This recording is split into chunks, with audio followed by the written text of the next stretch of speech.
അല്ലാഹുവിന്റെ വിശുദ്ധമായ ഖുർആൻ പറയുകയാ, അധികമായിട്ട് സുജൂദ് ചെയ്താൽ അല്ലാഹു തരുന്ന ഒരു പ്രതിഫലം എന്തെന്നറിയുമോ? അവരുടെ മുഖത്തടയാളം കാണാം. അവരാ സുജൂദ് ചെയ്യുന്നവന്റെ മുഖത്തടയാളം കാണുമെന്ന് ഖുർആൻ പറയുമ്പോ അത് കേവലം നെറ്റിയിൽ രണ്ട് കറുത്ത തഴമ്പല്ല സഹോദരാ. പടച്ചവനെ, സുജൂദിന്റെ അടയാളമെന്ന് പറഞ്ഞാൽ ചിലരുടെ മുഖ നോക്കിയാൽ ഒരു ഈമാനികമായ പ്രകാശമാണ്. പടച്ചവനെ, വല്ലാത്ത ഒരു പ്രകാശമാണ് ചിലരുടെ മുഖത്ത്. എല്ലാവർക്കും കിട്ടുന്ന ഒരു കാര്യമല്ല. നിങ്ങളുടെ നാട്ടിലെ ചിലരെ കണ്ടാ ഇരിക്കുന്ന സ്ഥലത്ത് നിന്നറിയാതെ എഴുന്നേറ്റ് പോകുമടോ. നിങ്ങളുടെ മഹല്ലില് ചില പ്രായമുള്ള ഉപ്പമാരെ കണ്ടാൽ അറിയാതെ എഴുന്നേറ്റ് പോവുകയാണ്. ചില ഉമ്മമാരെ കണ്ടാൽ, ഉമ്മ എനിക്ക് വേണ്ടി ദുആ ചെയ്യണേ ഉമ്മ. ആ പ്രായം ചെന്ന ഉമ്മയോട് ചെന്ന് പറയുകയാണ്. അവര് പടച്ചവനെ വാലിമീങ്ങളല്ല, ഹാജിയാക്കന്മാരല്ല, അറിയപ്പെടുന്ന സമ്പന്നനല്ല, നിങ്ങളുടെ നാട്ടിലെ ഏറ്റവും അറിയപ്പെടുന്ന കുടുംബക്കാരനല്ല, സാധാരണ ഒരു മനുഷ്യന് പടച്ചവനെ, പണക്കാരൻ ചിന്തിക്കുന്നു ഞാനാണ് പള്ളിക്ക് കൊടുത്തത്, ഞാനാണ് ജമാഅത്തിന്റെ പ്രസിഡന്റ്, ഞാൻ ഒരുപാട് ഹജ്ജ് ചെയ്തവനാണ്, ഈ നാട്ടിൽ അറിയപ്പെടുന്ന കുടുംബക്കാരനാണ്, എന്നെ ബഹുമാനിക്കുന്നില്ലല്ലോ, എന്നെ കാണുമ്പോ എഴുന്നേക്കുന്നില്ലല്ലോ, കുട്ടികൾ പോലും എന്നെ ബഹുമാനിക്കുന്നില്ലല്ലോ.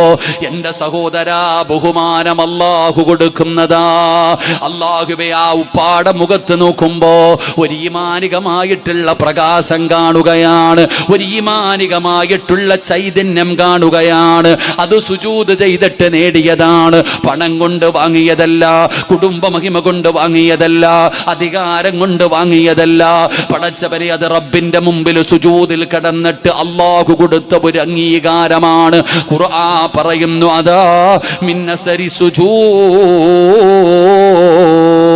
സുജൂദ് ചെയ്യുന്നവരുടെ മുഖത്തൊരടയാളം കാണാം. എന്റെ പ്രിയപ്പെട്ട സഹോദരങ്ങളെ, വെറുതെ പറഞ്ഞതല്ല. സംശയമുണ്ടെങ്കിൽ ടെസ്റ്റ് ചെയ്ത് നോക്കടോ. സംശയമുള്ളവര് ടെസ്റ്റ് ചെയ്ത് നോക്ക്. നീ സുബഹി നമസ്കരിക്കാത്ത ദിവസം, നീ സുബഹി നമസ്കരിക്കുന്ന ദിവസം നിന്റെ മുഖത്തു വല്ലാത്ത ഒരു പ്രകാശമാണ്. കാണുന്നവര് മുഴുവനും ചോദിക്കുന്നു, വല്ലാത്ത സന്തോഷത്തിലാണല്ലോ. നീ തന്നെ കണ്ണാടിയിൽ നോക്കിയിട്ട് പറയുന്നു, എനിക്ക് ഗ്ലാമർ കൂടിയോ അല്ലാ. അത് ഗ്ലാമർ കൂടിയതല്ല.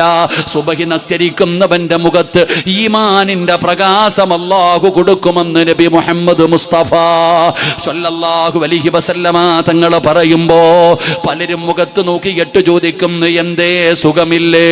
അസുഖമുണ്ടായിട്ടല്ല. പടച്ചവനെ, സുബഹി നമസ്കരിക്കാത്തവന്റെ മുഖത്ത് നോക്കിയാൽ ഈമാനിന്റെ പ്രകാശമില്ല, ഈമാനിന്റെ ചൈതന്യമില്ല.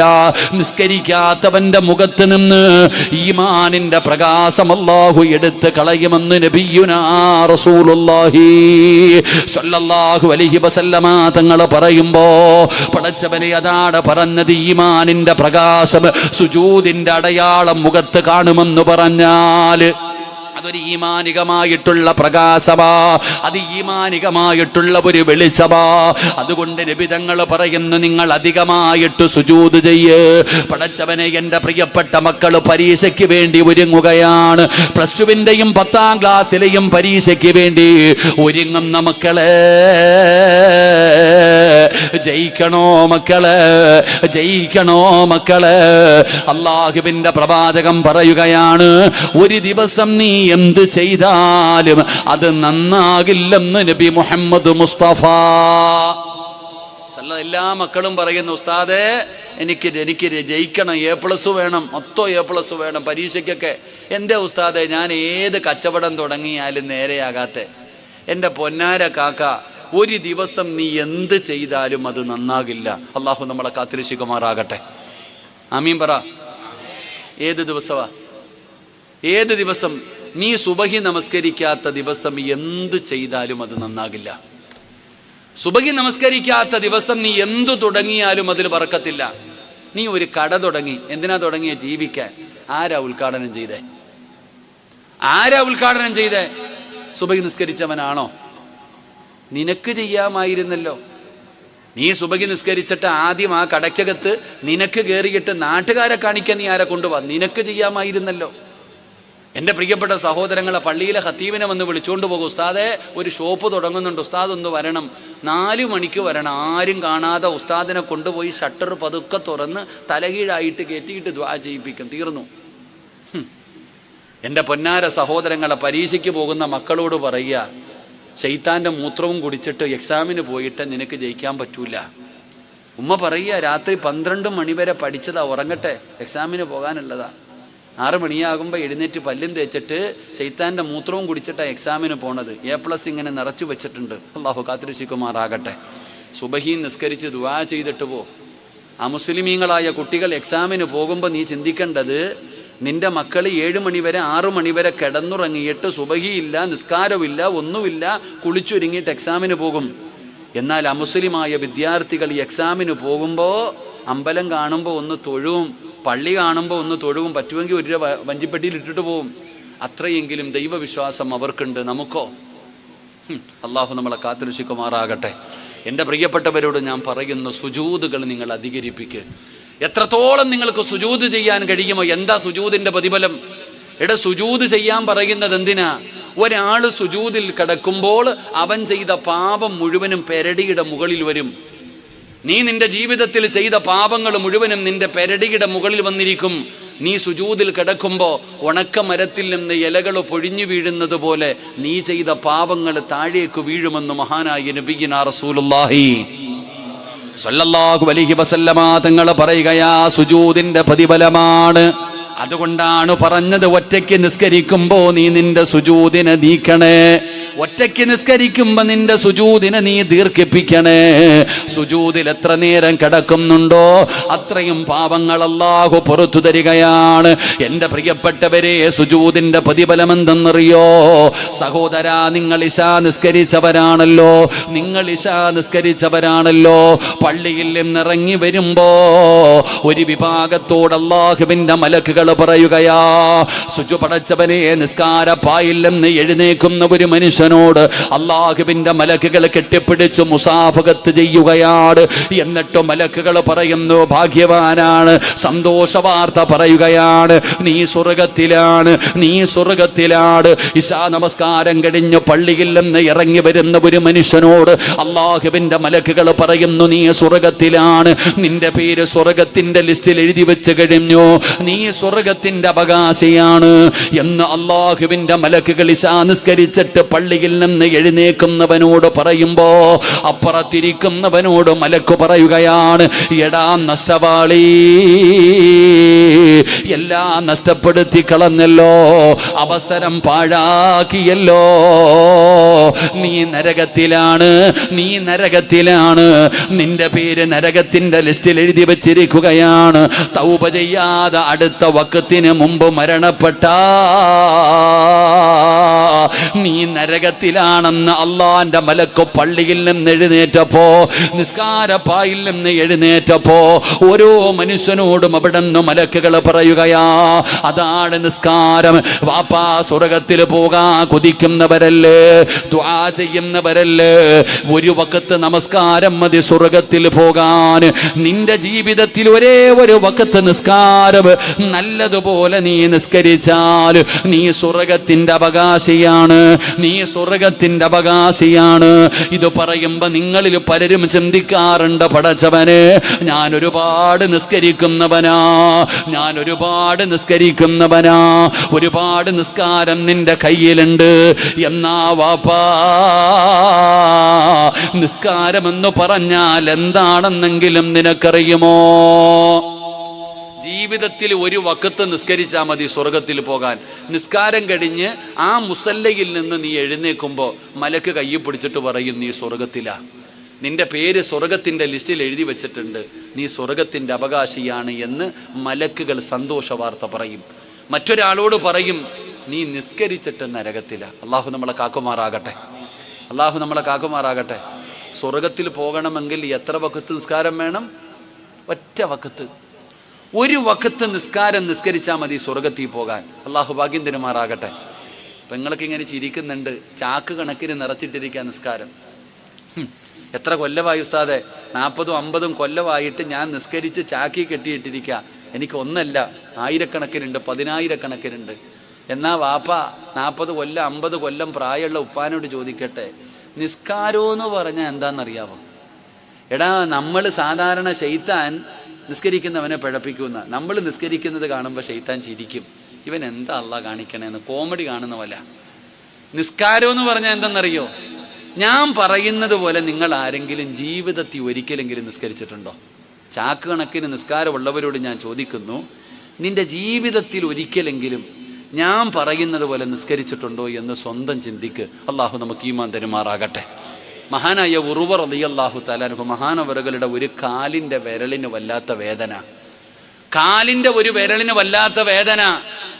സ്വർഗത്തിലേക്കുള്ള പാസ് പോക്കറ്റ് ഇട്ടുകൊണ്ട് നടക്കുന്ന ആമിനാത്ത, ഇത് നിനക്കുള്ളതാ, നിന്റെ നടത്തവും നിന്റെ എല്ലാം കണ്ടു കഴിഞ്ഞാൽ നീ സ്വർഗത്തിലാന്നുള്ള ചിന്തയാ നിനക്ക്. എന്നാ ഉറുവ റളിയല്ലാഹു തആല അൻഹുവിൻ്റെ ഒരു വിരലിന് വല്ലാത്ത വേദന. വൈദ്യന്മാരെ കാണിച്ചു, തങ്ങളെ ഈ വിരൽ പഴുക്കുന്നുണ്ട്, മുറിച്ചു കളയണം. ഉറുവ തങ്ങൾ സമ്മതിച്ചില്ല, പരിഗണിച്ചില്ല. കുറച്ച് നാൾ കഴിഞ്ഞു, വേദന കൂടി. വൈദ്യന്മാർ നോക്കിയിട്ട് പറഞ്ഞു, തങ്ങളെ ആ പഴുപ്പ് മറ്റുള്ള വിരലുകളിലേക്ക് വ്യാപിച്ചു കഴിഞ്ഞു, ഇനി വിരൽ മുറിച്ചാൽ പോരാ, കാൽപ്പത്തി തന്നെ മുറിച്ചു മാറ്റണം. ഉറുവ റളിയല്ലാഹു തആല അൻഹു സമ്മതിച്ചില്ല. കാലിൽ വീണ്ടും വേദനയായി, പഴുപ്പ് വ്യാപിക്കാൻ തുടങ്ങി. അവസാനം വൈദ്യന്മാർ പറഞ്ഞു, ഇനിയെങ്കിലും ഞങ്ങൾ പറയണ കേക്ക്. ഇപ്പം മുട്ടിൻ്റെ താഴെ വെച്ച് മുറിക്കേണ്ട അവസ്ഥ വന്നു. അവസാനം ഉറുവ റളിയല്ലാഹു തആല അൻഹു കാല് മുറിക്കാൻ സമ്മതിച്ചു. വൈദ്യന്മാർ പോയി ആയുധമൊക്കെ എടുത്ത് തയ്യാറെടുപ്പുകളൊക്കെ നടത്തിയിട്ട് ഉറുവ റളിയല്ലാഹു തആല അൻഹുവിൻ്റെ ചാരത്ത് വന്നു. എന്നിട്ട് കയ്യിലേക്ക് കുറച്ച് കള്ള് കൊണ്ടുവന്ന് കൊടുത്തു, ലഹരി കൊണ്ടുവന്ന് കൊടുത്തു. ഇത് കുടിക്കണം തങ്ങളെ. ഇതെന്താ? ഇത്തിരി ലഹരിയാണ്, ഇത് കുടിക്കണം. ഉറുവ റളിയല്ലാഹു തആല അൻഹു ചോദിച്ചു, ഇതെന്തിനാ ഞാൻ കുടിക്കണേ? കാല് മുറിക്കുന്നത് വല്ലാത്ത വേദനയാ തങ്ങളെ. ഒരു പച്ചയായ മനുഷ്യനല്ലേ, മരവിപ്പിക്കലും അനശേഷമൊന്നും ഒന്നും ഇല്ലല്ലോ. അവിടെ നിന്ന് പറഞ്ഞു, കാല് മുറിക്കുന്നതിന് വല്ലാത്ത വേദനയാ, ഇത് കുടിച്ച കുറച്ച് ബോധം ഉണ്ടാവത്തില്ല, ഇത് കുടിച്ച കുറച്ച് വേദനയ്ക്ക് ശമനം കിട്ടും, അല്ലാതെ ധൈര്യത്തിലൊന്നും ഇത് മുറിക്കാൻ പറ്റൂല. ഉറുവ റളിയല്ലാഹു തആല അൻഹു പറഞ്ഞു, കള്ളിൽ ശിഫയില്ല, മരിച്ചാലും ഞാൻ കുടിക്കൂല. പിന്നെ എങ്ങനെ കാല് മുറിക്കുക? വൈദ്യന്മാർ ചോദിച്ചു, പിന്നെ എങ്ങനെ ഒരു പച്ചയായ മനുഷ്യന്റെ കാല് ഞങ്ങൾ എങ്ങനെ മുറിക്കും? മഹാനായ ഉറുവ റളിയല്ലാഹു തആല അൻഹു ചോദിച്ചു, നിങ്ങൾക്ക് എൻ്റെ കാല് മുറിച്ചാൽ മതിയല്ലോ, നിങ്ങൾക്ക് എത്രയല്ലോ, എൻ്റെ കാല് മുറിച്ചാൽ പോരെ? ഉറുവ റളിയല്ലാഹു തആല അൻഹു പറഞ്ഞു, എങ്കിൽ ഞാനൊന്ന് 2 റക്അത്ത് നിസ്കരിക്കാം. ഞാൻ നിസ്കാരത്തിലേക്ക് പ്രവേശിച്ച് കഴിഞ്ഞു എന്ന് മനസ്സിലായ, പറ്റുമെങ്കിൽ നോക്കിക്കോ, എൻ്റെ കാല് മുറിച്ചു മാറ്റാൻ പറ്റുമെങ്കിൽ നിങ്ങൾ എൻ്റെ കാല് മുറിച്ചു മാറ്റിക്കോ. മഹാനായ ഉറുവ റളിയല്ലാഹു തആല അൻഹു ഒളുവെടുത്തു.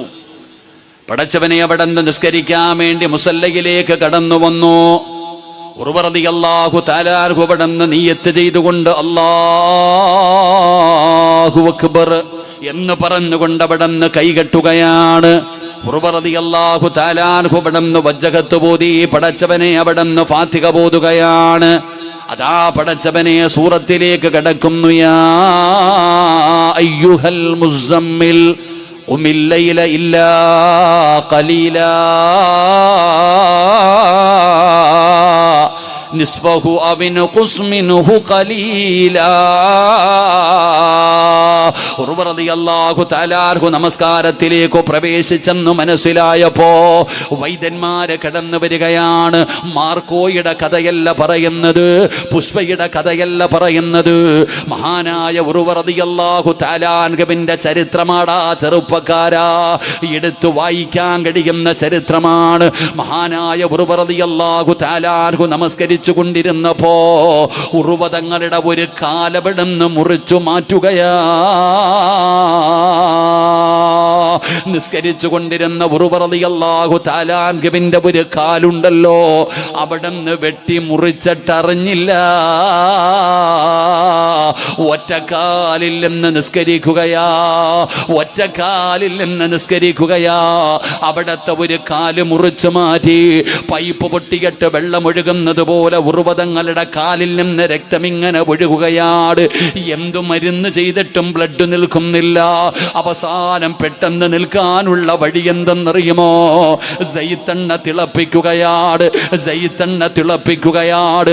പെങ്ങളെ, അടുക്കളയിൽ കടുക് കടുക് വറുക്കുമ്പോ, പപ്പടം പൊരിക്കുമ്പോ ഒരു തുള്ളി എണ്ണയെങ്ങാണമെന്ന് തെറിച്ച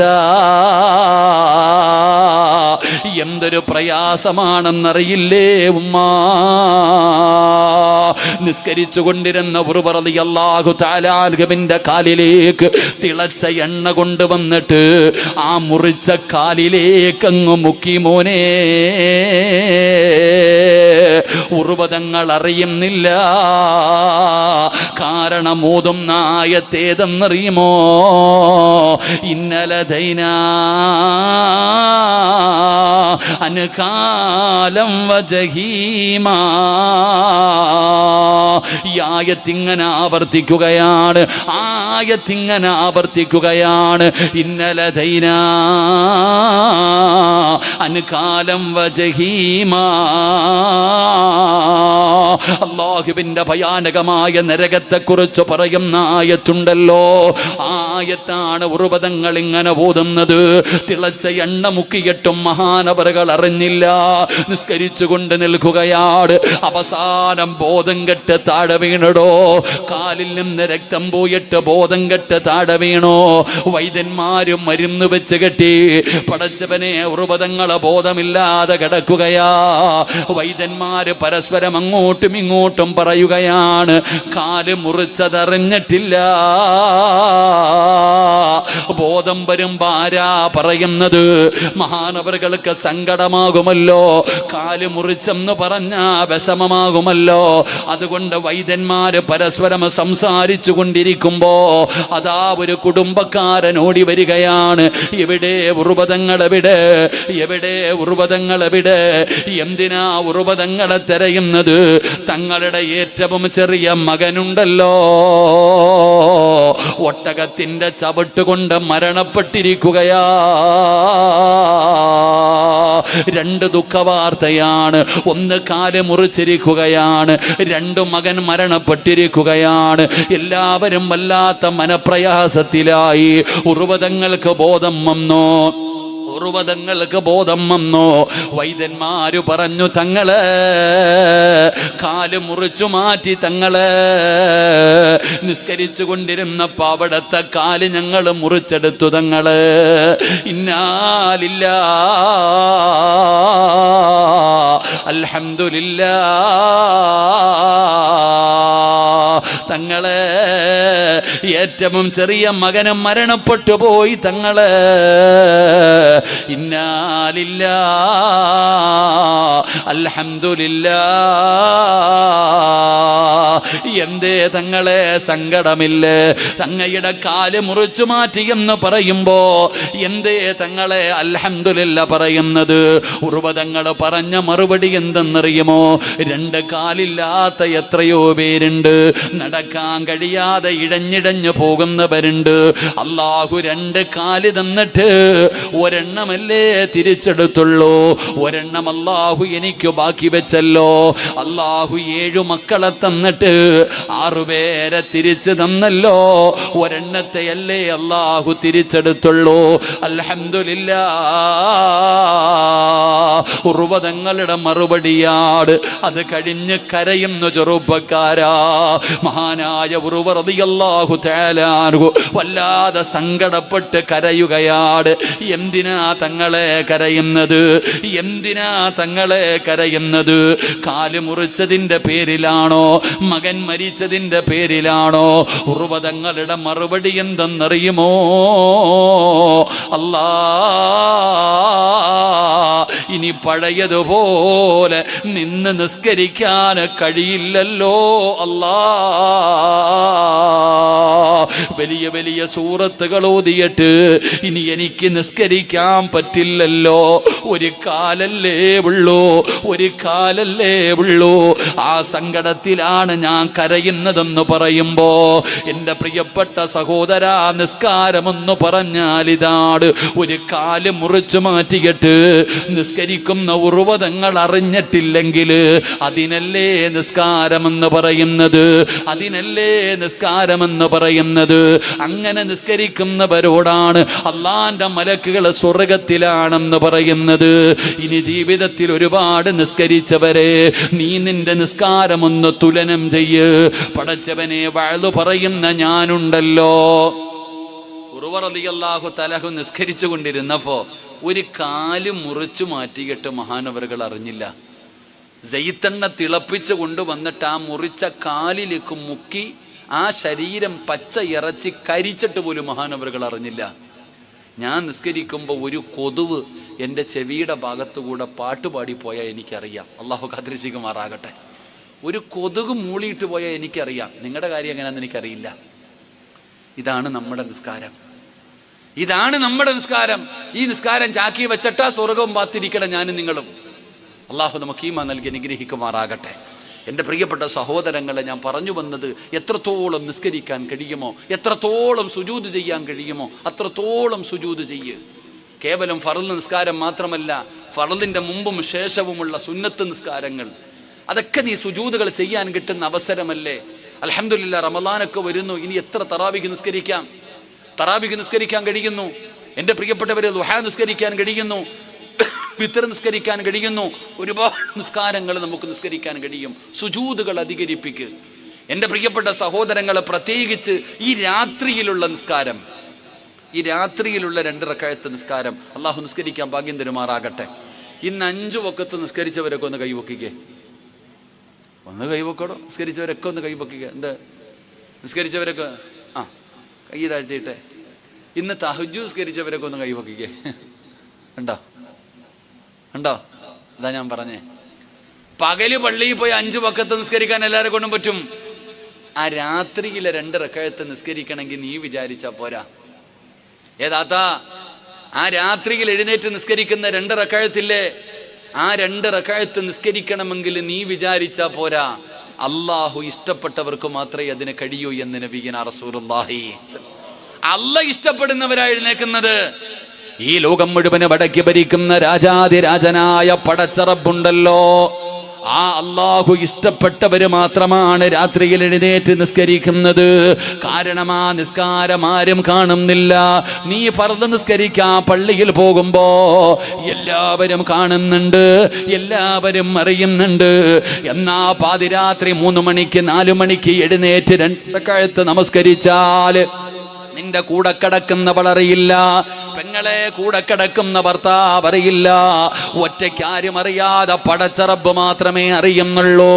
ആരും അറിയാതെ നീ എഴുന്നേറ്റ് നിസ്കരിക്കുന്ന നിസ്കാരമുണ്ടല്ലോ, അതിന് വല്ലാത്ത പ്രതിഫലമാണ്, അതിന് വല്ലാത്ത പ്രതിഫലമാണ്. ഒന്നാമത്തെ പ്രതിഫലം, അള്ളാഹു നിന്നെ ഇഷ്ടപ്പെടുന്നുണ്ട്. ഈ കൈപൊക്കിയവരെ അള്ളാഹു നിന്നെ ഇഷ്ടപ്പെടുന്നുണ്ട്.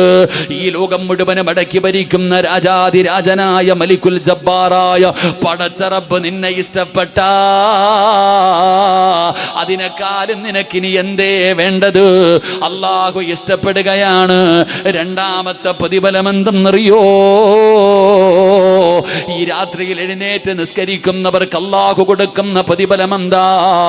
ഇസ്രാഫീൽ എന്ന് പറയുന്ന മലക്ക്, സൂറെന്ന് പറയുന്ന കാഹളത്തിൽ 2ാമത് മോതുമ്പോ നിങ്ങളുടെ പള്ളിയുടെ പറമ്പുണ്ടല്ലോ, ആ പള്ളിപ്പറമ്പിൽ നിന്ന് എഴുന്നേറ്റ് വരുന്ന ഒരു ദിവസമുണ്ടല്ലോ, പട്ടിയുടെയും പന്നിയുടെയും കഴുതയുടെയും പേപ്പട്ടിയുടെയും നടന്നു വരുന്നവർ, ഇഴഞ്ഞു വരുന്നവർ, മുഖത്തു മാംസമില്ലാത്തവർ, കുഷ്ഠരോഗികളെ പോലെ വരുന്നവർ, ഉഹദ് മലയോളം വലിപ്പമുള്ള വയറ് വലിച്ചു കൊണ്ടുവരുന്നവർ, മലദ്വാരങ്ങളിൽ കൊടികുത്തി വെച്ച് വരുന്നവർ, അള്ളാഹുവിന്റെ കോടതിയിലേക്ക് ജനങ്ങൾ മുഴുവനും കടന്നു വരുമ്പോ എല്ലാവരും പേടിച്ച് വിറച്ചുകൊണ്ട് തലതാഴ്ത്തി പിടിച്ചിരിക്കുകയാ. എല്ലാവരും നഗ്നരാണ്, എല്ലാവരും കരയുകയാണ്, എല്ലാവരും തലതാഴ്ത്തി റബ്ബിന്റെ കോടതിയിലേക്ക് കടന്നു വരുമ്പോ 2 വിഭാഗത്തിന്റെ തല ഉയർന്നു നിൽക്കുകയാ. 2 വിഭാഗത്തിന്റെ തല ഉയർന്നു നിൽക്കുകയാ. അവര് തല ഉയർത്തിപ്പിടിച്ചാണ് വരുന്നത്, അവര് തല ഉയർത്തിപ്പിടിച്ചാണ് വരുന്നത്. അള്ളാന്റെ റസൂലിനോട് ചോദിക്കുന്നു, ആരാ നബിയേ തല ഉയർത്തിപ്പിടിച്ചു വരുന്ന വിഭാഗമാരാ? അള്ളാന്റെ റസൂല് പറഞ്ഞ മറുപടി എന്തെന്നറിയുവോ?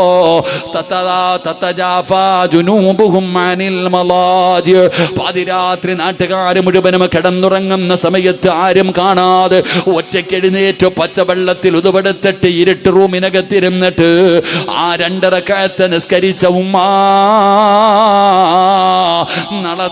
തല ഉയർത്തിപ്പിടിച്ചു വരികയാ. പടച്ച റബ്ബിന്റെ കോടതിയിൽ കോടി വരുന്ന ജനങ്ങൾ മുഴുവനും 1,24,000 പരം വരുന്ന പ്രവാചകന്മാർ, അവരുടെ അനുയായികൾ മുഴുവനും കോടി വരുന്ന ജനങ്ങൾ മുഴുവനും നാളെ പേടിച്ചു വിറച്ചുകൊണ്ട് അള്ളാഹുവിന്റെ കോടതിയിൽ തലതാഴ്ത്തി നിൽക്കുമ്പോ പാതിരാത്രി എഴുന്നേറ്റ് ആരുമറിയാതെ 2 റക്അത്ത് നിസ്കരിച്ച ചെറുപ്പക്കാരാ, തല ഉയർത്തി വരുമടാ. അള്ളാഹുവിന്റെ കോടതിയിൽ തല ഉയർത്തിയിട്ട് നീ വരികയാണ്. അതാ വിളിക്കുന്നു, വയുനാദിൽ മുനാദി മിൻ ഖിബലിർ റഹ്മാൻ. അള്ളാഹുവിന്റെ ഭാഗത്ത് നിന്ന് വിളിക്കുകയാ, ഇങ്ങു വാ ചെറുപ്പക്കാരാ, ഇങ്ങു വാ ഉമ്മ. അതാ തതജാഫാ ജുനൂബുഹും അനിൽ മളാജി വയദ്ഖുലൂനൽ ജന്ന ബിഗൈരി ഹിസാബ്. അള്ളാഹുവിന്റെ മലക്കുകൾ പറയുകയാ, വിചാരണയില്ല, ഹിസാബില്ല. ആ കാണുന്നതാണ് സ്വർഗം. നീ ധൈര്യമായിട്ട് കയറിപ്പോക്കോ. തഹജ്ജുദ് നിസ്കരിച്ചവര്, നീ അള്ളാന്റെ സ്വർഗത്തിലേക്ക് കടന്നു പോക്കോ എന്ന് നാളെ മലക്കുകൾ അള്ളാഹുവിന്റെ ഭാഗത്ത് നിന്ന് വിളിച്ചു പറയുമെന്ന് ആദരവായ പ്രവാചകൻ നബി മുഹമ്മദ് മുസ്തഫ സല്ലല്ലാഹു അലൈഹി. പകല് പള്ളിയിൽ പോകുമ്പോൾ എല്ലാവരും കാണും, ഞാൻ നിസ്കരിക്കാനുണ്ട്. നാട്ടുകാരറിഞ്ഞു. 2 മണിക്ക് എഴുന്നേറ്റ് നിസ്കരിക്കുമ്പോൾ കൂടെ കടന്നവൾ അറിയോ, മക്കളറിയോ, നാട്ടുകാരറിയോ? ആരും അറിയില്ല, അല്ലാഹ് മാത്രമേ അറിയൂ. അള്ളാഹു മാത്രം അറിയുന്ന നിസ്കാരം അതാ. ആ നിസ്കാരത്തിന്റെ പ്രതിഫലം നാളെ പരലോകത്ത് വരുമ്പോൾ 2 വിഭാഗത്തിന്റെ തല ഉയർന്നു നിൽക്കും. ഒന്ന്, നിസ്കരിച്ചവൻ, തഹജ്ജുദ്. ഫർള് നിസ്കരിച്ചവനല്ല, തഹജ്ജുദ് നിസ്കരിച്ചവൻ. അള്ളാഹു ആ കൂട്ടത്തിൽ നമ്മളെ പെടുത്തുമാറാകട്ടെ. 2ാമത്തെ മനുഷ്യനാരാ? തല ഉയർത്തിപ്പിടിച്ചു വരുന്ന 2ാമത്തെ മനുഷ്യനാരാ? നിങ്ങളുടെ പള്ളിയിൽ ബാങ്ക് വിളിക്കുന്ന മുഅദ്ദിൻ. അള്ളാഹു അദ്ദേഹത്തിന് സ്വർഗം കൊടുക്കുമാറാകട്ടെ. ആരടോ? ഇവിടുത്തെ മോദിനാരാ? നിങ്ങളുടെ പള്ളിയിൽ ബാങ്ക് വിളിക്കണ ചങ്ങാതിയ. അള്ളാഹു അദ്ദേഹത്തിന് സ്വർഗം കൊടുക്കുമാറാകട്ടെ. നമുക്ക് വല്ല പരിഗണനയുണ്ടോ? പള്ളിക്കകത്ത് പൊടി കണ്ട അയാളുടെ മുഅദ്ദിനൊന്നും വിളിക്കത്തില്ല, മുക്രി എന്നൊക്കെയാ വിളിക്കുക. അദ്ദേഹത്തെ വിളിക്കണത് മുക്രീന്ന, ഒരു കളിയാക്കുന്ന രീതി. ബാത്റൂമിൽ വെള്ളമില്ല, പൈപ്പില്ല, അവിടെ എന്തു കണ്ടാലും മുഅദ്ദിൻ. അയാളെ ഇനി പറയാനൊന്നുമില്ല, വലിയ പരിഗണനയൊന്നും കൊടുക്കാറില്ല അദ്ദേഹത്തിന്. എന്നാൽ നിങ്ങളുടെ നാട്ടിൽ ഏറ്റവും കൂടുതൽ പ്രതിഫലം വാങ്ങുന്നത് ജുനൈദ് മൗലവിയൊന്നുമല്ല. ജീവിതത്തിൽ ഒരിക്കലെങ്കിലും ബാങ്ക് വിളിച്ചിട്ടുള്ളവരെന്ന് കൈവക്കിക്കേ. ഒരു മത്സരത്തിനെങ്കിലും വിളിച്ചിട്ടുള്ളവർ കൈവക്കറോ?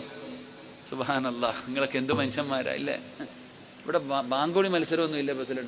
പ്രസിഡന്റ് കൈവക്കി, നല്ല കാര്യം. നിങ്ങളെയൊക്കെ കൊണ്ട് ആദ്യം ബാങ്ക വിളിപ്പിക്കണം. എല്ലാവരും ബാങ്കൊക്കെ വിളിക്കണം. പലർക്കും ബാങ്ക് വിളിക്കാൻ പേടിയാ. ചിലപ്പോൾ ഹയ്യാല ഫല ആദ്യം വിളിക്കും, പിന്നെ തല വിളിക്കും, തല തിരിച്ച് വിളിച്ചു കളയും. എടാ, നിനക്ക് സത്യത്തിൽ ബാങ്ക് വിളിക്കുന്നതിൻ്റെ പ്രതിഫലം അറിഞ്ഞിരുന്നെങ്കിൽ മുഅദ്ദിനാകാൻ വേണ്ടി മത്സരിക്കുമായിരുന്നു. അല്ലാഹു ഈമാൻ തരുമാറാകട്ടെ. ആരാകാൻ? പ്രസിഡന്റ് ആകാനല്ല. പ്രസിഡന്റ് ഇവിടെ അങ്ങനെ പ്രസിഡന്റ് ആകാൻ മത്സരമാണോ? അള്ളാഹു കാത്തിരക്ഷിക്കുമാറാകട്ടെ. ജീവിതത്തിൽ ഞാൻ നിങ്ങളോട് തരുന്ന ഒരു ഉപദേശമാണ്, ഒരിക്കലും പള്ളിയിൽ പ്രസിഡന്റ് ആകാനും സെക്രട്ടറി ആകാനും മത്സരം നടത്തരുത്. ആർക്കാണോ ആകേണ്ടതായിക്കോ, ഇത്ര തന്നെ. ആർക്കെങ്കിലും പ്രസിഡന്റ് ആകാൻ ആഗ്രഹമുണ്ടെങ്കിൽ ആയിക്കോ, സെക്രട്ടറി ആകാൻ ആഗ്രഹമുണ്ടെങ്കിൽ ആയിക്കോ. നിങ്ങൾ നിങ്ങളുടെ പണിയും നോക്കി നടക്കണം. അള്ളാഹു കാത്തിരക്ഷിക്കുമാറാകട്ടെ. പണ്ട് നമ്മൾ പണ്ടത്തെ ആൾക്കാരെല്ലാവരും കൂടെ ഒരുമിച്ച് കൂടിയിട്ട് പറയും, കാക്ക പാപ്പ നിങ്ങൾ പള്ളിയിലെ പ്രസിഡന്റാട്ടോ. അതങ്ങനെ പണ്ട് എല്ലാവരും കൂടെ എഴുന്നേറ്റ് നിന്നിട്ട് പറയും, നിങ്ങൾ പ്രസിഡന്റ്, പാപ്പ നിങ്ങളാണ് പള്ളിയുടെ സെക്രട്ടറി. വേണ്ട മോനെ, എനിക്ക് വേണ്ട, എനിക്കതിനുള്ള അർഹതയൊന്നുമില്ല, ഞാൻ പള്ളിയിലെ പ്രസിഡന്റും സെക്രട്ടറി ഒന്നും ആകൂല. അത് പണ്ട്. ഇപ്പോൾ 500 രൂപ കൊടുത്തിട്ട് പറയാം, അളിയാ പൊതുയോഗത്തിൽ എൻ്റെ പേര് പറയുമ്പോൾ കൈ പൊക്കണം കേട്ടോ. അള്ളാഹു കാത്തിരക്ഷിക്കുമാറാകട്ടെ. ഞാൻ ഉള്ളതല്ലേ പറഞ്ഞേ. നീ അടുത്ത് ഞാൻ കണ്ടതാ, ഒരു പള്ളിയുടെ മുമ്പിൽ 32 സ്ഥാനാർത്ഥികളുടെ ഫ്ലെക്സ് തന്നെ വെച്ചിരിക്കുന്നു. അള്ളാഹു കാത്തിരിക്കുമാറാകട്ടെ. ഇവിടെ പണ്ട് പറയും നിങ്ങൾ പ്രസിഡന്റ്, എനിക്ക് വേണ്ട എനിക്ക് വേണ്ട എനിക്ക് വേണ്ട. ഇന്ന് ആളെ കൂട്ടിയിട്ട് പറയാം, അളിയ പൊതുയോഗത്തിൽ എൻ്റെ പേര് പറയുമ്പോൾ കുലത്തക്ബീർ ചാടിയേക്കണം, എന്നെ അങ്ങ് ആക്കിയേക്കണമെന്നാ. എനിക്ക് ഇത്തിരി കയ്യിൽ കൊടുക്കുകയും ചെയ്യും. അള്ളാഹു കാത്തിരിക്കുമാറാകട്ടെ. അള്ളാഹു ഹിമ തരുമാറാകട്ടെ. പണ്ടത്തെ വാപ്പമാര് പള്ളിയിൽ നിസ്കരിക്കാൻ വരുമ്പോൾ ചെരുപ്പ് കയ്യിൽ പിടിക്കും. ചെരുപ്പ് പള്ളിയുടെ ഗേറ്റിൻ്റെ അടുത്ത് വരുമ്പോൾ ചെരുപ്പ് ഊരി കയ്യിൽ പിടിക്കും. എന്നിട്ട് ചെരുപ്പിടാതെ വന്ന് കാലും കഴുകി പള്ളിയിൽ കയറി നിസ്കരിക്കും. ഇറങ്ങി പോകുമ്പോൾ ചെരുപ്പും കയ്യിൽ പിടിച്ചിട്ട് ആ പടിയും താഴെ ഗേറ്റിൻ്റെ അവിടെ ചെന്നിട്ട് തറയിലിട്ടിട്ട് പോകും. എന്തേ വാപ്പ നിങ്ങൾ പള്ളിയിൽ കയറുമ്പോൾ ചെരുപ്പിട്ടുകൊണ്ട് കയറാത്ത? ഈ പള്ളിയുടെ ഗേറ്റിനകത്ത് കയറുമ്പോൾ നിങ്ങൾ ചെരുപ്പിട്ടുകൊണ്ട് കയറാത്തത് എന്താ? പണ്ടത്തെ വാപ്പമാര് പറയുന്നത്, ചെരുപ്പിനടിയിൽ പള്ളിയിലെ മണ്ണ് പറ്റി, ആ മണ്ണ് ഞാൻ കൊണ്ടുപോയി മറ്റുള്ളവൻ്റെ പറമ്പിലിട്ടാൽ അള്ളാഹു എന്നോട് ചോദിക്കുമോ എന്ന് പേടിച്ചിട്ടാണ് ഞാൻ ചെരുപ്പിടാത്തത്. അള്ളാഹു ഈമാൻ. പള്ളിയിലെ മണ്ണ് ചെരുപ്പിനടിയിൽ പറ്റിയിട്ട് അതുകൊണ്ട് പുറത്തിട്ടാൽ, അത് അറിഞ്ഞുകൊണ്ടല്ല അറിയാതെ, അള്ളാഹു എന്നോട് ചോദിക്കുമോ എന്ന് പേടിച്ചിട്ടാണ് ഞാൻ ചെരുപ്പ് കയ്യിൽ പിടിച്ച് കിടക്കണേ. ഇപ്പോഴോ പള്ളിയുടെ ബാത്റൂമിൻ്റെ മുമ്പിൽ കിടക്കുന്ന ചെരുപ്പിൻ്റെ മൂക്ക് വെട്ടിയിട്ടിരിക്കുക, അടിച്ചുകൊണ്ട് പോകാതിരിക്കാൻ. അള്ളാഹു കാത്തിരിക്കുമാറാകട്ടെ.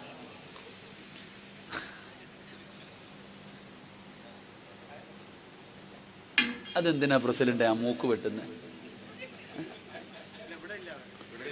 ഞാൻ എപ്പോഴും ശ്രദ്ധിക്കുന്ന ഒരു കാര്യമാണ്, അവനവൻ്റെ ചെരുപ്പ് അവനവനറിയില്ലേ.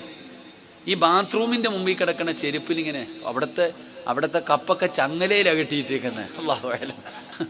ട്രെയിനകത്ത് കയറുമ്പോൾ മാത്രമേ അത് കാരണം അടിച്ചുകൊണ്ട് പോകണേ എപ്പോഴാണെന്നറിയില്ല.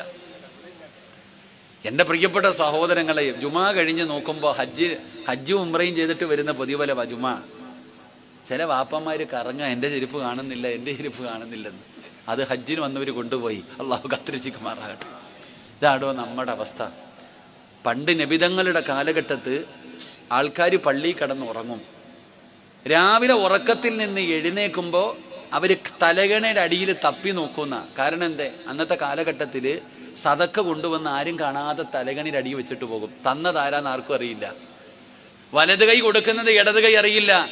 പള്ളിയിൽ കിടന്നുറങ്ങുന്ന പാവങ്ങളുടെ തലകണയുടെ അടിയിൽ കൊണ്ടുവച്ചിട്ട് പുക്കളയും. രാവിലെ എഴുന്നേറ്റ ഉടനെ സഹാബത്ത് തലകണയുടെ അടി വല്ലതും ഉണ്ടോ എന്ന് തപ്പി നോക്കും. അങ്ങനെ ഒരു കാലം ഉണ്ടായിരുന്നു. ഇന്ന് പള്ളിക്കകത്ത് കിടക്കുന്നവൻ ഉറക്കത്തിൽ നിന്ന് എഴുന്നേറ്റാൽ ആദ്യം തപ്പി നോക്കും വെച്ചത് അവിടെ ഉണ്ടോ എന്ന്. അതാ അവസ്ഥ. അള്ളാഹു കാത്തിരക്ഷിക്കുമാറാകട്ടെ. ഇവിടുത്തെ കമ്മിറ്റിക്കാരെ എനിക്കറിയത്തില്ല, ഞാൻ പറഞ്ഞപ്പം പറഞ്ഞതേ ഉള്ളൂ കേട്ടോ. പ്രസിഡന്റും സെക്രട്ടറിയൊക്കെ എനിക്ക് ആകെ അവരെ വലിയ പരിചയമൊന്നുമില്ല. അന്ന് വഴുതിന് വിളിക്കാൻ വന്നത് പരിചയമുള്ളൂ. അള്ളാഹുവർക്കൊക്കെ സ്വർഗം കൊടുക്കുമാറാകട്ടെ. പക്ഷെ നിങ്ങളോടൊരു കാര്യം ഞാൻ പറഞ്ഞേക്കാം. ആ കസേര നിങ്ങൾ ആരും ആഗ്രഹിക്കരുത്. സെക്രട്ടറിയും പ്രസിഡന്റും പള്ളി കമ്മിറ്റിയിലെ കസേര ഒന്നും ആരും ആഗ്രഹിക്കരുത്. വെറുതെ എന്തിനാ? ഇപ്പൊ സമാധാനം ഉണ്ടല്ലോ, ഇപ്പൊ നിനക്കൊരു വിലയുണ്ടല്ലോ. ഖുർആനിലെ ഒരായത്തിന്റെ അർത്ഥം അറിഞ്ഞിരുന്നെങ്കിൽ പിന്നെ ഒറ്റ ഒരെണ്ണവും മത്സരിക്കാൻ നിൽക്കൂല. അല്ലാഹു മന്ദിരമാറാകട്ടെ.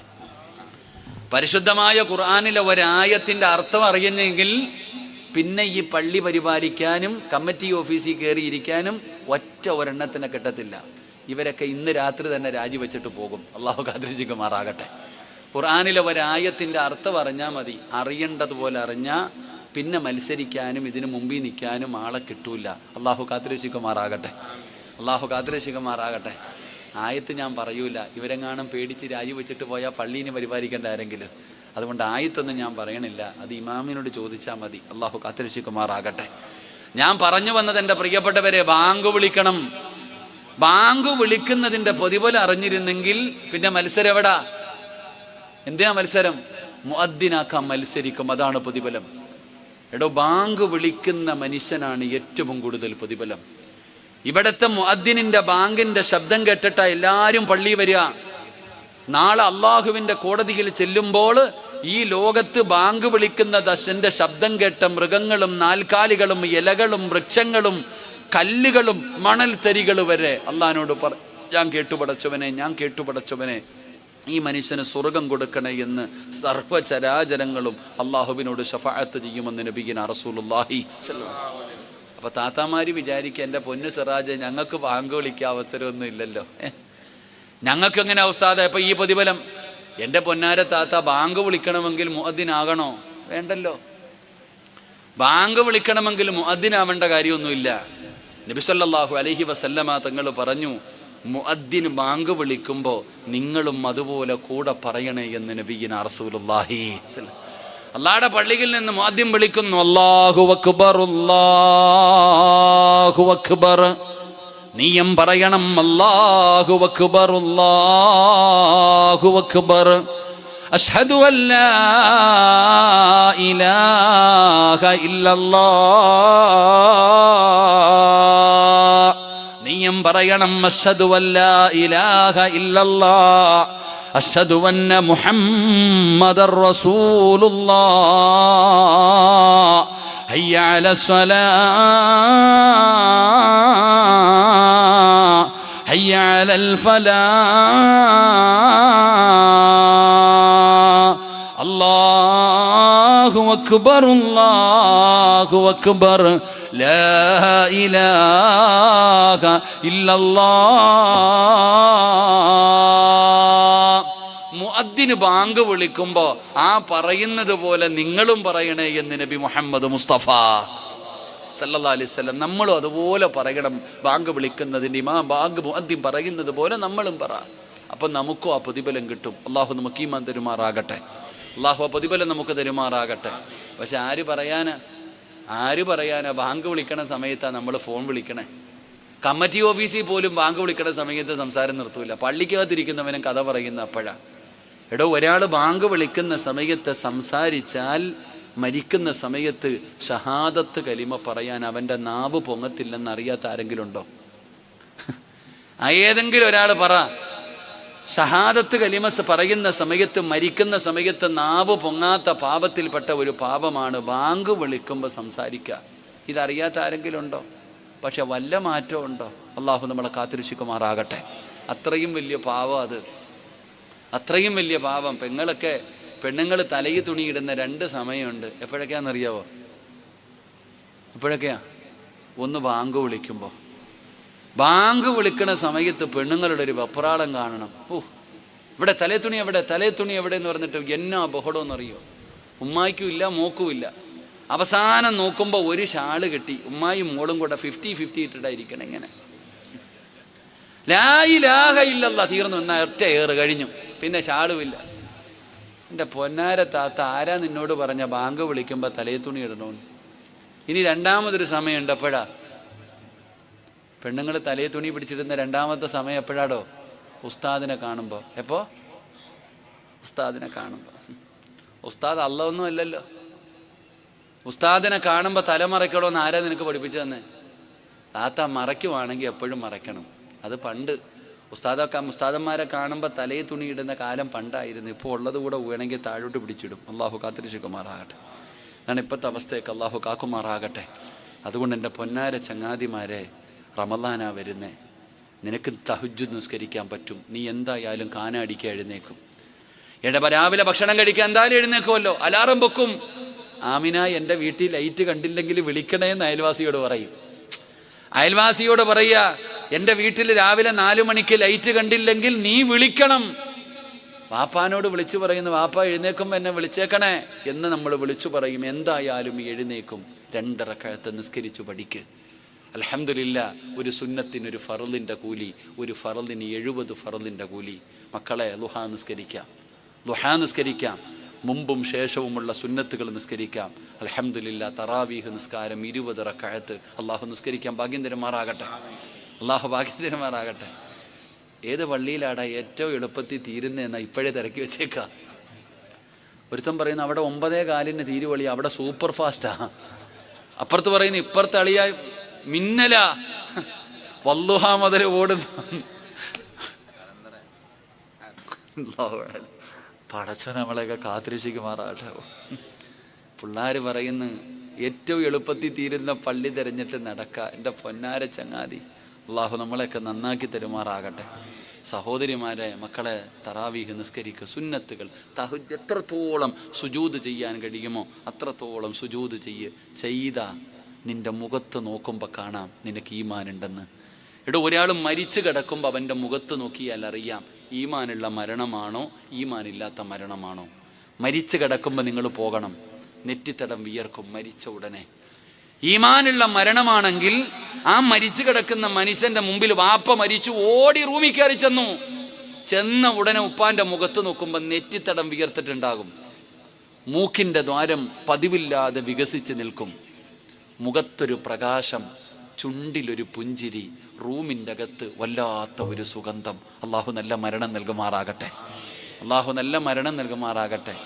കാണുമ്പോൾ തന്നെ പേടി തോന്നുക, ഇതെന്താ അല്ല ഇങ്ങനെ? പടച്ചവനെ മുഖം നോക്കുമ്പോൾ തന്നെ അറിയാം, ഭയപ്പെടുത്തുന്ന രീതിയിൽ മലമൂത്ര വിസർജനം നടത്തിയിട്ട് ഇങ്ങനെ കിടക്കുക. അള്ളാഹു നമ്മളെ കാത്തിരക്ഷിക്കുമാറാകട്ടെ. അതുകൊണ്ട് അള്ളാഹുവിൻ്റെ റസൂലിൻ്റെ കൂടെ സ്വർഗത്തിൽ കൂടെ നടക്കണോ ചങ്ങാതി, സുജൂദുകൾ അധികരിപ്പിച്ചാൽ മതി. അള്ളാഹു ഭാഗ്യം തരുമാറാകട്ടെ. മരിക്കുന്ന ദിവസവും അവസാനത്തെ വഖത്തും നിസ്കരിച്ചിട്ട് മരിക്കാൻ അള്ളാഹു നമുക്ക് ഭാഗ്യം തരുമാറാകട്ടെ. അള്ളാഹു ഭാഗ്യം തരുമാറാകട്ടെ. കറക്റ്റ് ടൈം ടു ടൈം, സമയം 11:15 പോകുന്നു. ഞാൻ ടൈം ടു ടൈമാണ് ഇപ്പോൾ ഓടിക്കൊണ്ടിരിക്കുന്നത്. എന്തു വേണം, നിർത്തണോ പറയണോ? നിങ്ങൾക്ക് എല്ലാവരും പറയണോന്ന് പറഞ്ഞാൽ ഒരെണ്ണം കൂടെ പറഞ്ഞു തരാം, എന്നിട്ട് ദുആ ചെയ്ത് പിരിയാം. ഇല്ലെങ്കിൽ ഇപ്പോൾ ദുആ ചെയ്യാം. എന്തു വേണം? കൈവക്ക്. ആവശ്യം പറയണമെന്നുള്ളവരൊക്കെ ഒന്ന് കൈവക്കിക്കേ. പൈസ ചോദിക്കുമ്പോൾ ഇവിടൊക്കെ തന്നെ കാണണം കേട്ടോ. ഞാൻ പിരിവ് ചോദിക്കുമ്പോൾ ഇതുപോലെ പൊക്കിക്കോണം. വളയും മോതിരൊക്കെ കൊണ്ടുവന്നിട്ടുണ്ടല്ലോ, പക്ഷെ ഇന്നെല്ലാം ഊരും. ഇനി എവിടെ പോവാനാ? ഇവിടെ കവറെടുക്കുന്നുണ്ടോ? നാളെ ഇങ്ങോട്ട് തന്നെ വരാനുള്ളതാ. ഊരി എല്ലാം തന്നിട്ട് പോയാൽ അവിടെ വരുമ്പോൾ വല്ലതും കാണും. ഇല്ലെങ്കിൽ കണ്ടോ, എൻ്റെ വീടിൻ്റെ പരിസരത്ത് 5 എണ്ണത്തിന് ഒരുത്തൻ നടന്നു കൊന്നത്. അള്ളാഹു കാത്തിരക്ഷിക്കുമാറാകട്ടെ. അവൻ്റെ ഒക്കെ ഒരു മനസ്സ് ചിന്തിക്കടോ. സ്വന്തം അനിയനെ മന്തി ബിരിയാണി മേടിച്ചു കൊടുത്തിട്ടാ കൊന്നു കളഞ്ഞേ. ഒറ്റ അടിക്കല്ല 5 പേരെ കൊന്നേ. ഒറ്റ അടിക്കല്ല അവൻ കൊന്നത്. ചിന്തിക്കേണ്ടത് അവിടെയാ.